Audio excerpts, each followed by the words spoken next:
Assalamualaikum warahmatullahi wabarakatuh. Selamat pagi, salam sejahtera buat kita semua. Perkenalkan, saya Ira Desmiati, SPI MSI. Saya adalah dosen tetap di Universitas Nahdlatul Ulama Sumatera Barat pada Fakultas Sains Program Studi Manajemen Sumber Daya Perairan. Dengan nomor induk dosen 10151293001. Adapun salah satu mata kuliah yang saya ampu adalah konservasi sumber daya hayati laut. Dalam proses pembelajaran, saya menggunakan metode DIA, yaitu Delivery Interaction Assessment. Setelah metode Problem Based Learning, yaitu metode pembelajaran yang dimulai dari masalah nyata yang bertujuan untuk mendorong mahasiswa berpikir secara kritis, mandiri, dan kolaboratif dalam mencari solusi, serta mendorong mahasiswa untuk berperan secara aktif, baik dalam diskusi, kelas, ataupun diskusi kelompok, sehingga mencapai pembelajaran dan bisa terpenuhi. Capaian pembelajaran pada mata kuliah konservasi sumber daya hayati ini yaitu pertama, bertakwa kepada Tuhan Yang Maha Esa. Yang kedua, memahami, menerapkan, serta menganalisis konsep dasar konservasi sumber daya hayati laut, tumbuhan air, dan biota yang ada dalam air. Ketiga, memahami regulasi konservasi kriteria penetapan kawasan konservasi laut seperti zona inti, zona pemanfaatan, dan zona perikanan berkelanjutan. Hasil dari pembelajaran ini adalah pertama, mampu menganalisis dan menetapkan konsep dasar konservasi sumber daya hayati laut, baik pada tumbuhan air seperti mangrove, lamun, terumbu karang, alga, dan lainnya, maupun biota air seperti penyu, lobster, kerapu, dan irubu ikan larang lainnya. Yang kedua, mampu menganalisis peraturan perundangan yang terkait mengenai konservasi, memahami kriteria penempatan kawasan konservasi, serta merancang tahapan perencanaan penentuan kawasan zona konservasi sumber daya hayati laut. Sistem dalam pembelajaran ini yang pertama diawali dengan melihat kesiapan mahasiswa, yaitu dengan mengecek presentasi kehadiran mahasiswa untuk dan mengecek kembali mata kuliah sebelumnya untuk mengingat kembali pelajaran yang dipelajari oleh mahasiswa. Kemudian setelah dilakukan apresiasi, dilakukan motivasi terkait dengan materi yang akan dipelajari dan perkuliahan agar menjadi low fokus dan terarah. Selanjutnya, saya akan mencoba untuk mengetahui masing-masing mahasiswa terkait tentang proses pembelajaran, yaitu memberikan latihan. Dengan memberikan latihan-latihan yang terstruktur dan melakukan presentasi di kelas. Dan yang kedua, itulah gambaran yang diberikan dalam proses pembelajaran konservasi sumber daya hayati laut. Dalam proses penyampaian materi, adapun rujukan pembelajaran yang digunakan sebagai bahan ajar yaitu buku yang menunjang pembelajaran, yaitu buku yang saya susun dengan judul Pengelolaan Konservasi Sumber Daya Hayati Laut Terpadu. Kemudian, saya menggunakan media online yang digunakan untuk mencari topik yang menarik terkait dengan materi perkuliahan yang bisa dijadikan sebagai bahan diskusi terkait mata kuliah tersebut. Selanjutnya, dalam proses perkuliahan, saya juga menggunakan saluran komunikasi yang saya gunakan yaitu WhatsApp Group. Dalam hal ini, digunakan untuk berinteraksi secara langsung dengan mahasiswa dalam menyampaikan hal yang terkait dengan pembelajaran atau hal-hal yang berkaitan dengan kendala-kendala selama proses perkuliahan dan dilanjutkan dengan asesmen dalam pembelajaran. Di dalam pembelajaran ini, saya menjelaskan dengan mahasiswa di awal pertemuan bahwa ada beberapa kategori dalam asesmen mata kuliah.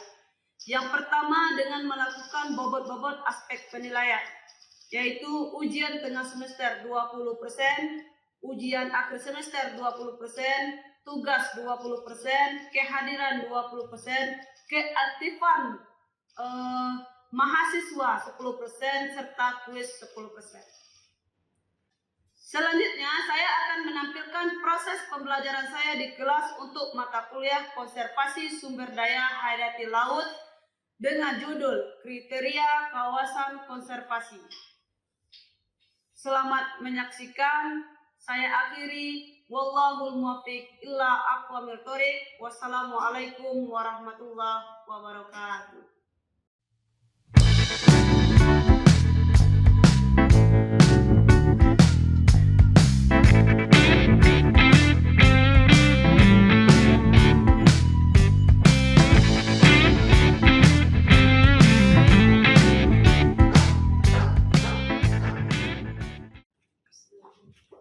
Selamat siang semuanya. Siang, Bu. Oke. Pada kesempatan ini kita akan melanjutkan pertemuan kita di minggu kemarin. Sekarang kita adalah menetapkan kriteria kawasan konservasi. Yang mana sebelumnya kita sudah menjelaskan apa itu konservasi. Nah, mungkin ada yang sudah lupa, namun Ibu jelaskan sedikit materi kita pada minggu lalu. Yaitu konservasi itu adalah upaya untuk perlindungan, pelestarian, pemanfaatan secara berkelanjutan terhadap keanekaragaman hayati laut. Apa itu keanekaragamannya, Bu? Seperti ikan, terumbu karangnya, jadi mamalianya, penyu, labun, dan mangrove lainnya. Nah, kenapa dia dilakukan konservasi, Bu? Karena sesuai dengan prediksi dan perkiraan kita, maka segmennya kebutuhan lamun, mangrove itu semakin hari semakin berkurang karena aktivitas manusia. Jadi itu ya, maka dengan itu kita akan melakukan pemetaannya atau zonasinya. Nah, anak-anak sekalian, materi ini sudah kita jelaskan di minggu kemarin, maka materi berikutnya adalah zonasi. Zonasi itu adalah pembagian wilayah pada konservasi tersebut. Nah, untuk tujuan kita membuat zonasinya yaitu agar melindungi spesies yang akan terancam punah. Yang kedua, menjaga habitat yang penting seperti kita jelaskan sebelumnya, terumbu karang, padang lamun, dan mangrove. Kalau dengan hewannya yaitu ikan, penyu, dan lainnya. Yang ketiga yaitu menjamin keberlanjutan pemanfaatan sumber daya agar tidak dieksploitasi secara berlebihan. Dan yang berikutnya yaitu mendukung ketahanan pangan. Ya.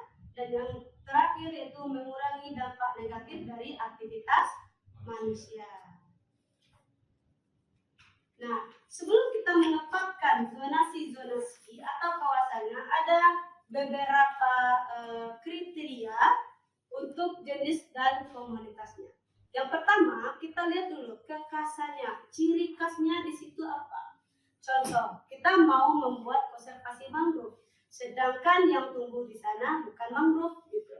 Nah, yang lainnya berikutnya, kita akan membuat konservasi penyu, sedangkan biota yang ada di sana mungkin tidak penyu gitu. Jadi kita lihat khasnya dulu.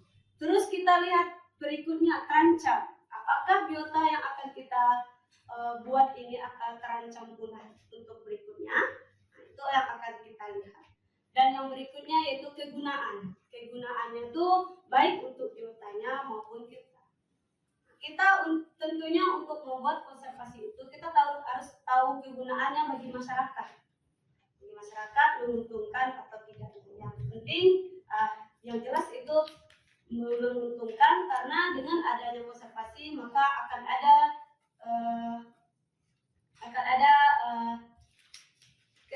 kehidupan atau maksudnya itu akan ada mungkin bisnis atau wisata baru yang ada di sana. Nah, setelah itu pendekatannya spesies, ekosistem dan kawasannya. Materi berikutnya, nah kriterianya yaitu ekologi, timbal baliknya, sosial, ekonomi, dan kelayakan zona. Nah, di sini kalau kita mau membuat zonasi, kita harus melihat kemiringan tanah, jarak dari perumahan warga, dan tentunya aman dalam kurun waktu 25 tahun dari banjir. Nah, itu ya.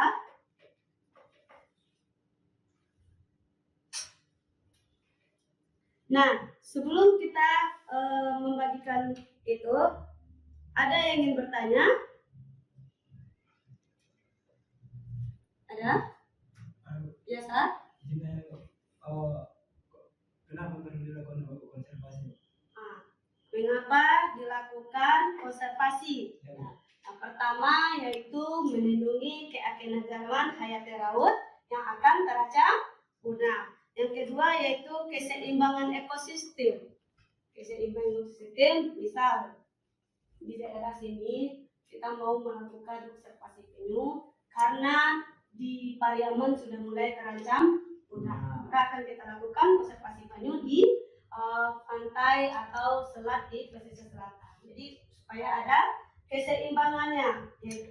Terus yang berikutnya dampak dari ekosistem itu sendiri. Jadi gitu.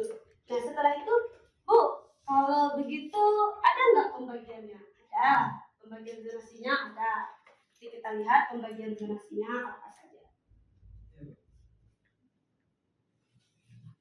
Kriteria sebelum kita membuatkan zonasi, kita harus lihat dukungan dari masyarakat tersebut. Apakah dia mendukung atas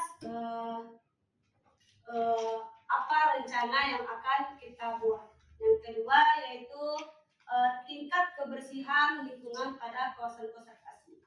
Kita tahu kawasan konservasi itu tingkat kebersihannya, karena kalau dia terancam tentu kualitas air dan daerahnya itu tentu tidak aman lagi. Maka kalau kita mau membuatnya, tentu kita cari tempat yang aman dan layak untuk mereka atau biota untuk tumbuh dan berkembang biak. Yang berikutnya yaitu rekreasi, tingkat yang mana area bisa digunakan oleh masyarakat sekitar. Dan berikutnya budaya. Budaya di sini adalah nilai-nilai agama. Ada sekian. Bahwasanya di sana nanti mungkin di Lubuk Larangan ada nilai-nilai agamanya, petuah negarinya, gitu kan. Kenapa dia lakukan zonasi atau Lubuk Larangan itu sendiri. Nah, contoh ada Lubuk Larangan Beduk Sakti, Lubuk Larangan ikan banyak, itu di Payakumbuh. Dan mungkin sudah ada sekarang Lubuk Larangan yang di Lubuk Menturun, ya ya, di Lubuk Menturun. Nah, sekarang zona yang kita peruntukkan zona inti itu di sanalah ternyata aktivitas orang mandi dan berenang. Nah, itu apa efeknya untuk masyarakat? Akan meningkatkan ekonomi masyarakat dengan adanya Lubuk Larangan ikan garing itu sendiri. Nah, yang berikutnya yaitu 5 estetika, yaitu panorama laut, daratan atau lainnya. Nah, harus kita pastikan dalam kurun waktu ada enggak konflik kepentingan daerah tersebut, ada enggak tujuan atau tujuan lain lah dari masyarakat untuk apa yang akan kita buat ini. Nah, setelah itu baru kita pikirkan yaitu kriteria ekonominya. Kriteria ekonomi itu yaitu untuk spesies.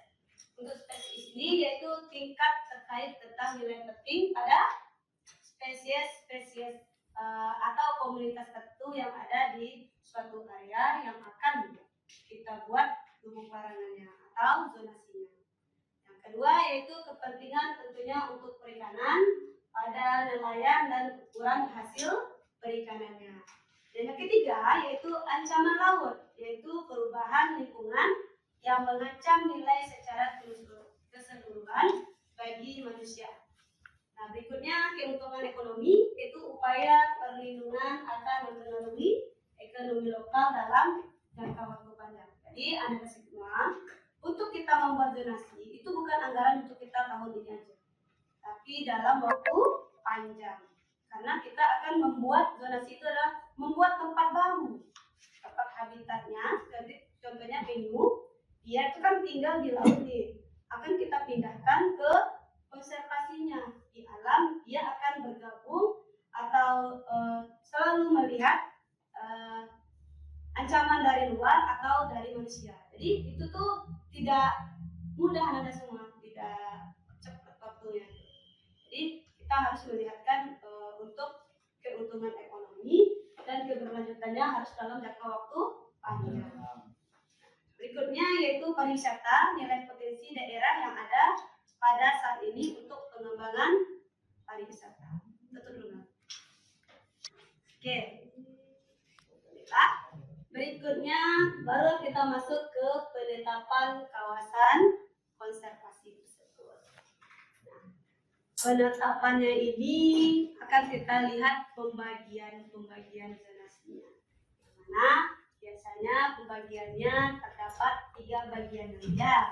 Namun sebelum itu kita akan melihat fungsi dari penempatan kawasan konservasi itu. Yang pertama sebagai perlindungan dan penyangga kehidupan, pengawetan keanekaragaman hayati jenis tumbuhan dan satwa beserta ekosistemnya. Terus pemanfaatan secara lestari sumber daya alam hayati dan ekosistemnya. Nah, ini tahapan perencanaannya harus kita identifikasi isunya, pengumpulan dan pengolahan datanya, izin-izinnya, profil apa yang akan kita buat pada konservasi tersebut, terus rencana dan strategi apa yang akan kita buat. Terus zonasinya di mana? Nah, zonasi ini terbagi atas 3. Pertama, zona perikanan berkelanjutan, zona inti dan zona pemanfaatan.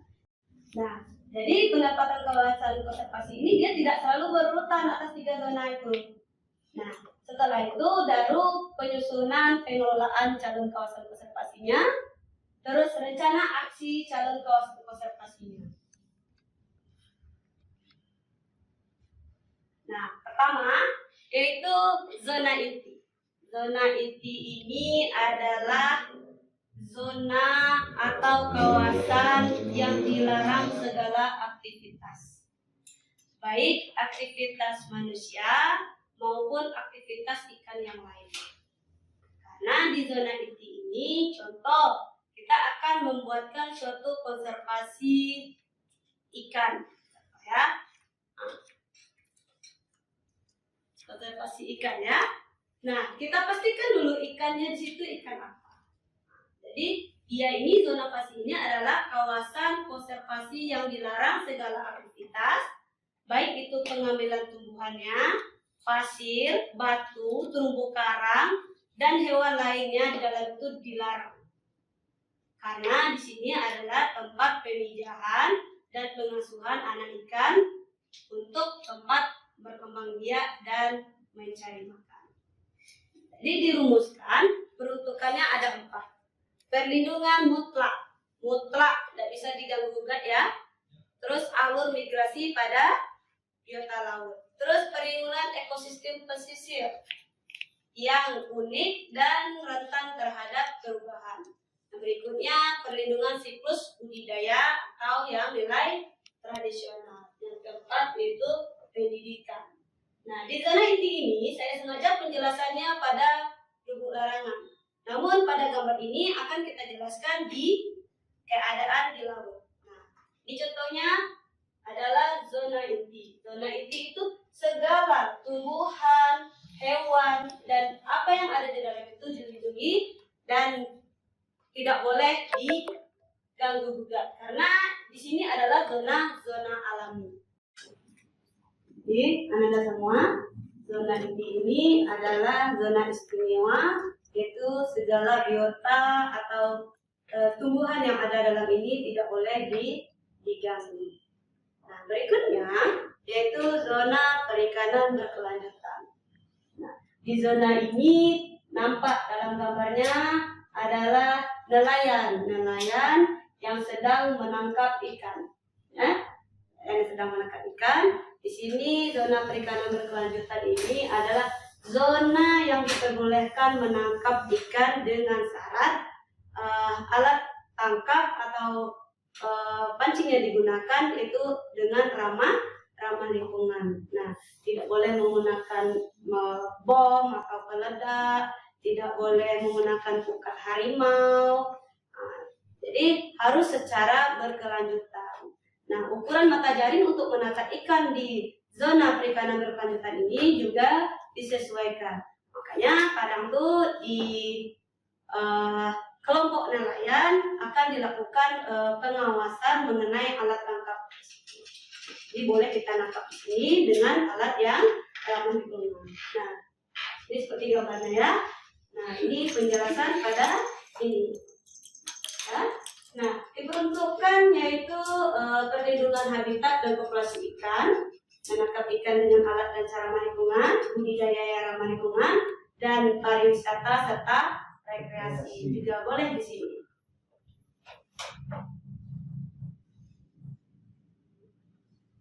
Oke.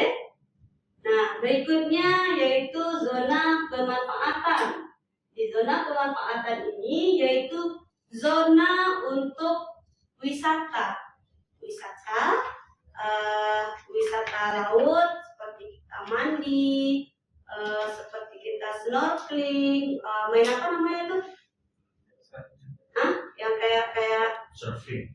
Surfing, yang apa tuh? Yang kayak motor-motoran tuh, ya, skateboard, kayak itu. Nah, di sini dibolehkan di zona pemanfaatan ini, selagi kita tidak melanggar aturan dan tata cara di tempat tersebut, kawasan tersebut. Boleh skateboard, boleh berenang, boleh kita menggunakan snorkeling dan lain-lainnya.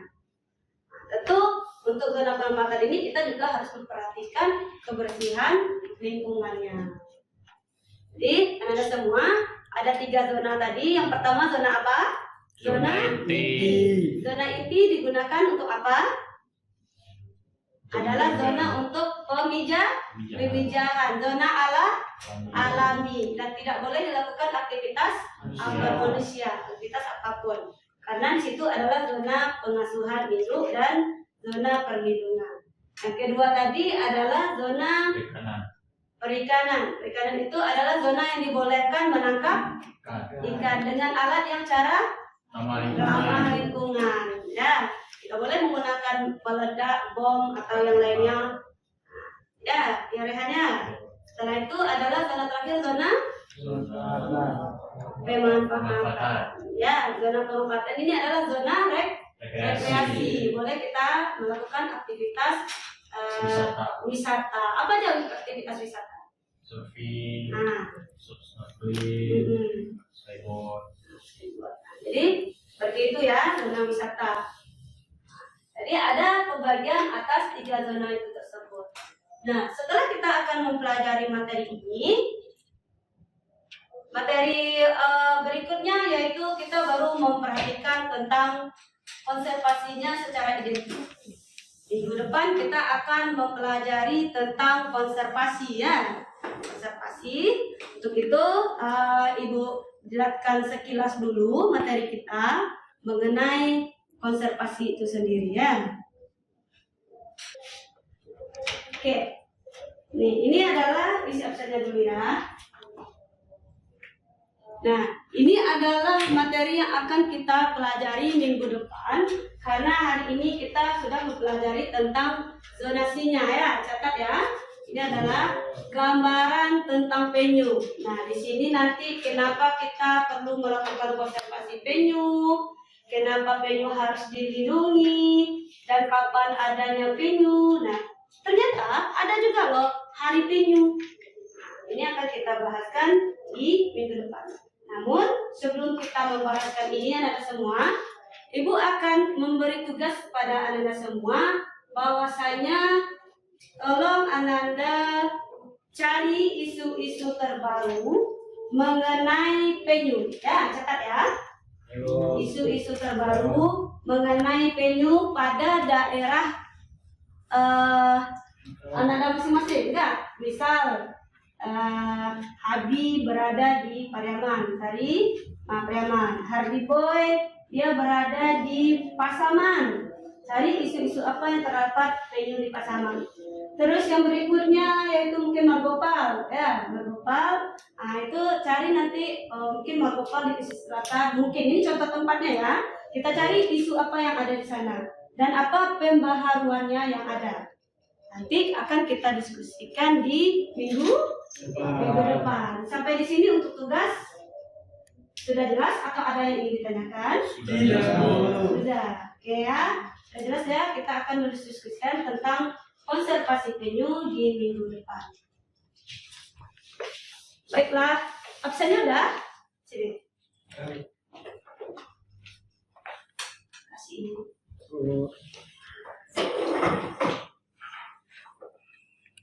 Baiklah, Anda semua, cukup di sini dulu pertemuan kita. Minggu depan kita akan mendiskusikan tentang penyu. Dan kalau ada yang ingin ditanyakan, kita diskusikan melalui grup WhatsApp kita. Akhir kata, saya tutupi. Wallahul muwaffiq ila aqwamit thoriq. Assalamualaikum warahmatullahi wabarakatuh. Waalaikumsalam.